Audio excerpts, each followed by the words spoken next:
शुभ सकाळ सर्वांना. बऱ्याच दिवसांपासून माझी तब्येत बरी नसल्यामुळे व्हिडिओज वगैरे आले नाही. आज मी पुन्हा नव्याने चॅनलला नवीन सुरुवात करण्याचा प्रयत्न करणार आहे.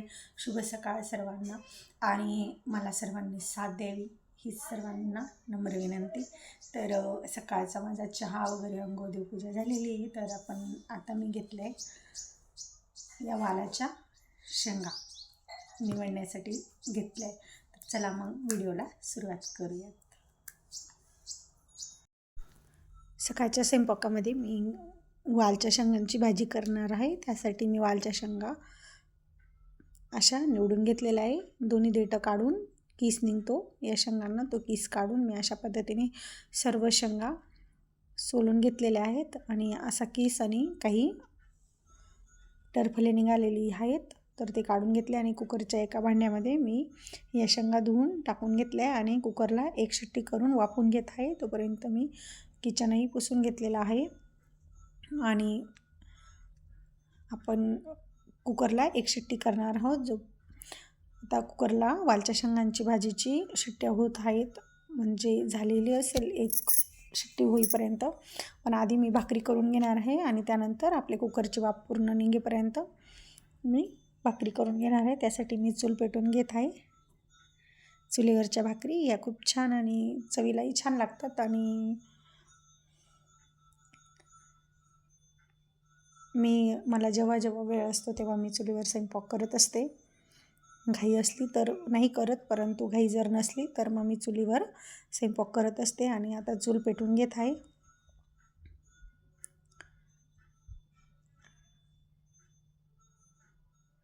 चुलीवरती तवा गरम करत ठेवलेला आहे. परात आणून पाणी घेऊन बाजरीचं पीठ मी घेऊन आलेली आहे. आणि आमच्या घरी म्हणजे माझ्या घरी बाजरीच्या भाकरी जास्त आवडतात, कारण मी एक खेडेगावातील रहिवासी आहे. आणि खेडेगावात सकाळी सकाळी तरी बाजरीच्या भाकरी खाल्ल्या जातात, सायंकाळी पोळ्या वगैरे केल्या जातात, म्हणजे गव्हाच्या चपात्या बनवल्या जातात. मी सायंकाळी चपात्या बनवत असते आणि सकाळी बाजरीच्या भाकरीच बनवत असते.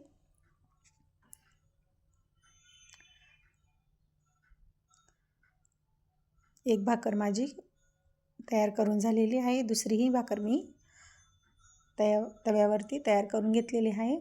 परंतु आता आपली तव्यावरची भाकर आपल्याला खाली काढून भाजण्यासाठी चुलीतून विस्तव काढावं लागणार आहे. म्हणून मी विस्तव काढून दुसरी भाकरही टाकून घेतलेली आहे.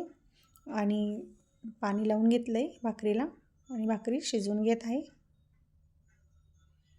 माझी तिसरी भाकर ही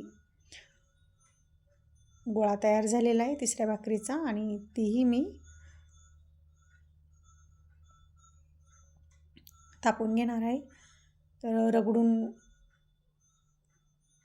व्यवस्थित असं रगडून जर भाकरी बनवल्या तर खूप पांढऱ्या शुभ्र अशा भाकरी येतात बाजरीच्या, आणि खायलाही खूप चविष्ट अशा लागतात.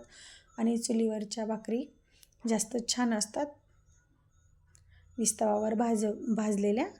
त्यामुळे मी सहसा करून, म्हणजे मला जेव्हा वेळ भरपूर राहिला, वेळ कमी असला तर मी नाही बनवत, आणि वेळ असला तर मग मी घाई असली स्वयंपाकासाठी तर मी गॅसवर स्वयंपाक करून घेते, आणि घाई नसली तर मी चुलीवर स्वयंपाक करून घेते. चूल एकदा पेटली की खूप छान भाकरी येतात, फक्त चूल पेटायला वेळ लागतो थोडासा. अशा पद्धतीने मी चौथी भाकर माझी करून झालेली आहे. आणि मी बाजरीच्या भाकरी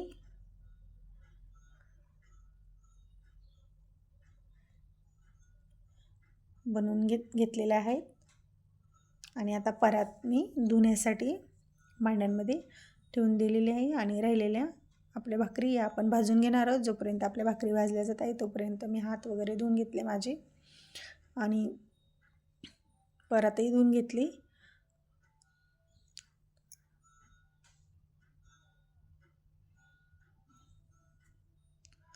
डालकी घेतली. डालकीमध्ये एक स्वच्छ असं कापड घेतलं आहे आणि ते कापड मी अंथरून दिलेलं आहे, आणि भाकरी मी त्यातच टाकत असते. आणि आता चूल विझून घेत आहे.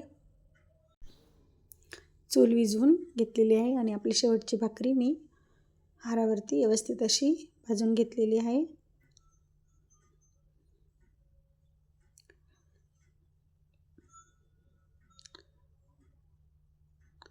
भाकरी भाजायला थोडा वेळ लागत होता, तोपर्यंत माझ्या भाकरी भाजून झालेल्या आहेत. आणि आता आपण ज्या उमथून घेतलेल्या वालच्या शेंगा आहेत, तो कुकरही आपला थंड झालेला आहे आणि भाकरीची डलकी मी झाकून ठेवून दिलेली आहे.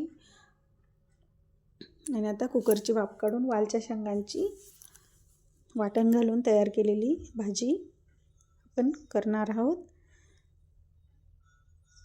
शेंगा व्यवस्थित अशा कुकरला मी वाफवून घेतलेल्या आहेत. एकच शिट्टी केलेली होती आणि मी गाळणीच्या सहाय्याने शेंगांमधील पाणी निथळून घेतलेलं आहे. पाणी आपण भाजीसाठी वापरणार नाही आहोत.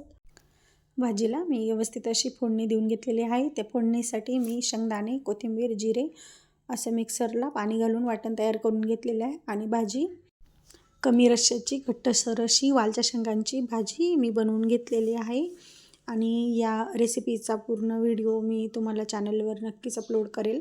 वालच्या शेंगांची अनसर रस्सा भाजी. आणि भाजीला व्यवस्थित अशी उकळी आल्यानंतर मी कोथिंबीर चिरून घेतली आणि यात मी बारीक चिरून घेतलेली कोथिंबीर घालून घेतली. आजच्या व्हिडिओमध्ये माझ्या ब्लॉगमध्ये बस एवढेच. माझा व्हिडिओ पूर्ण बघितल्याबद्दल धन्यवाद.